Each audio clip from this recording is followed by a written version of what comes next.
Alright, today we're going to talk about the given evidence in the Bible that we live on a plane, an earth plane, not an earth planet. Nothing spinning in the middle of space. Now let's start with Genesis chapter 1. In the beginning, God created the heaven and the earth.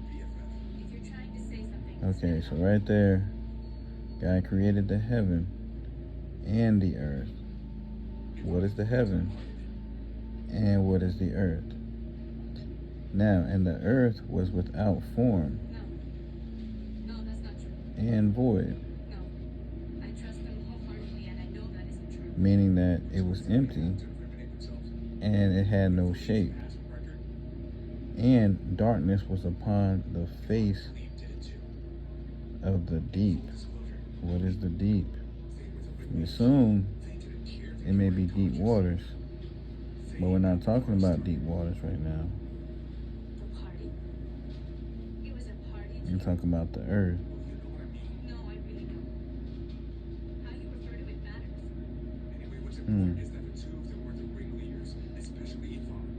Anyway, moving forward, it says, the Bible reads, and the Spirit of God moved upon the face of the waters.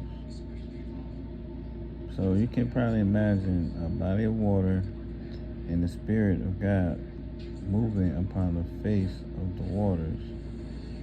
Well, what is the face of the waters? And where is the face of the waters?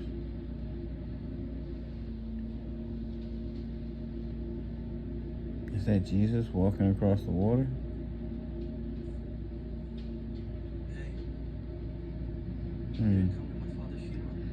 And God said, let there be light. And there was light. Light of the world? And God saw the light, that it was good. And God divided the light from the darkness.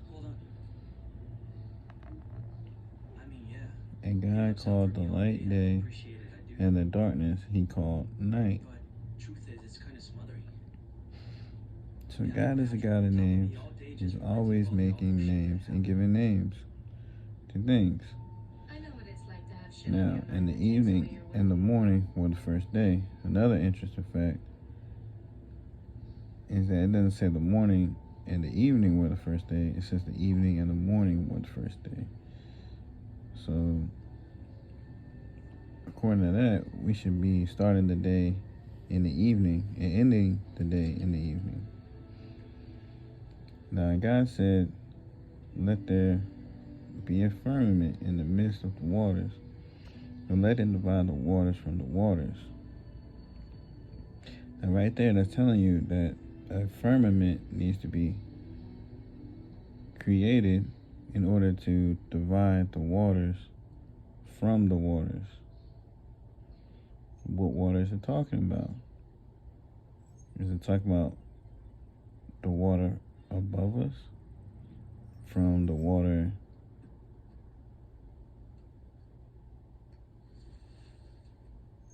with us? Like the lakes, the rivers,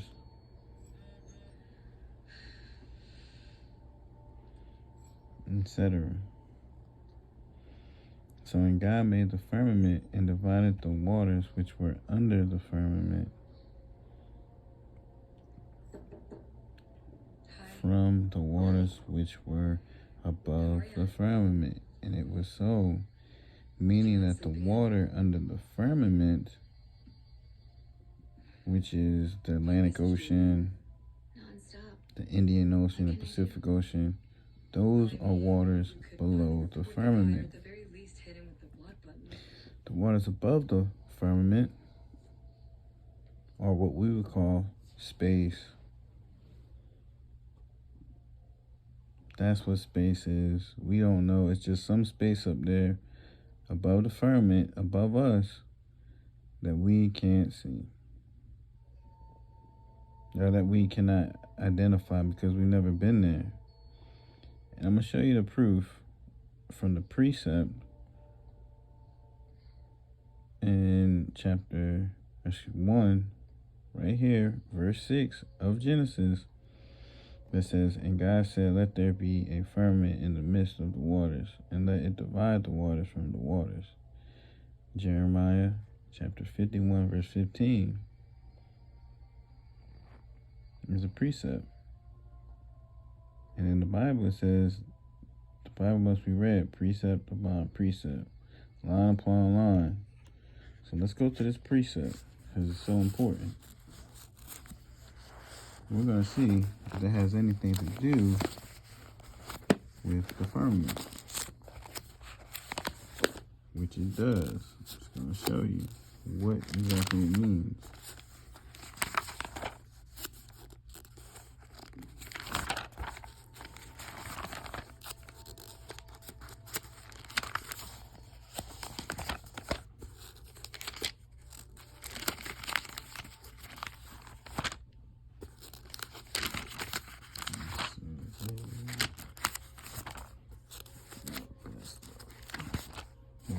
Jeremiah chapter 51 and 15.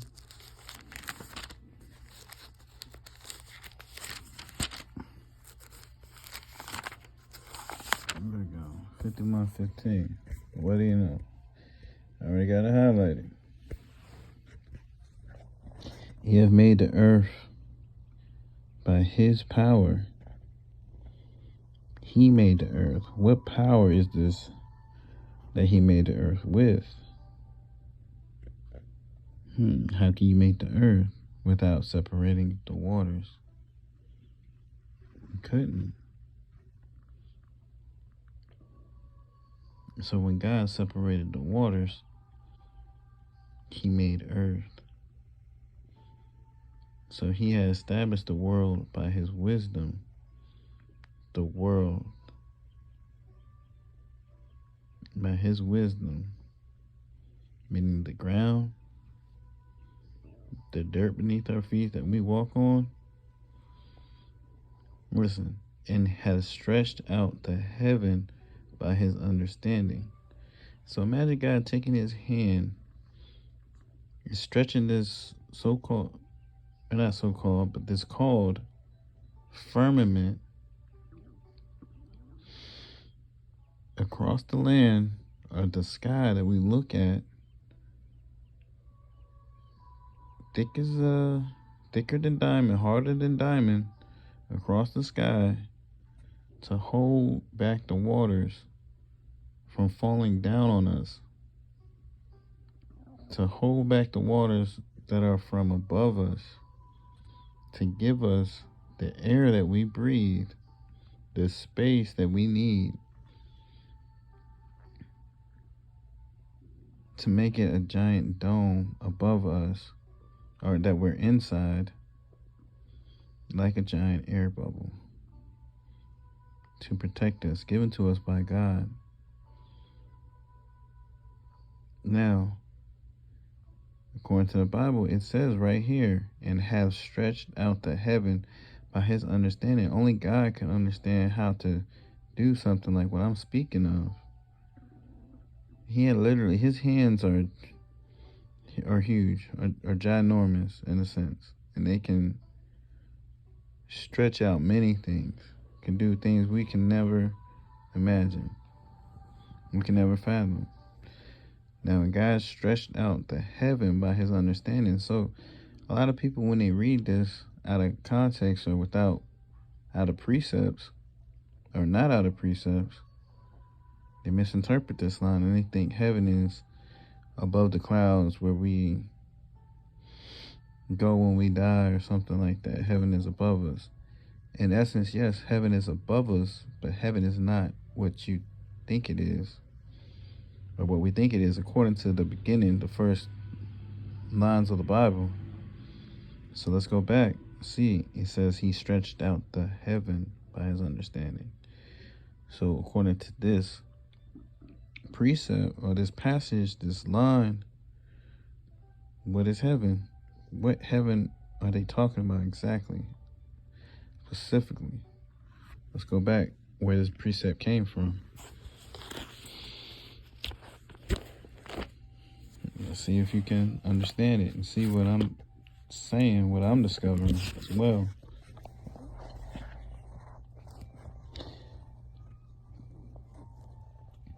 Now it says right here, Genesis chapter 1, verse 8, and God called the firmament heaven.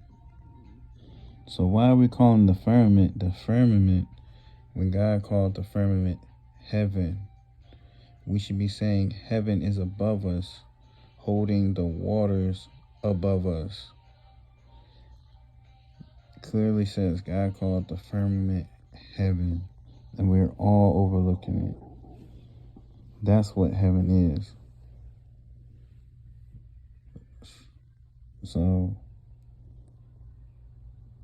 it's not just a place, if it is, that we go to when we die. But one thing I know for sure is the firmament is heaven.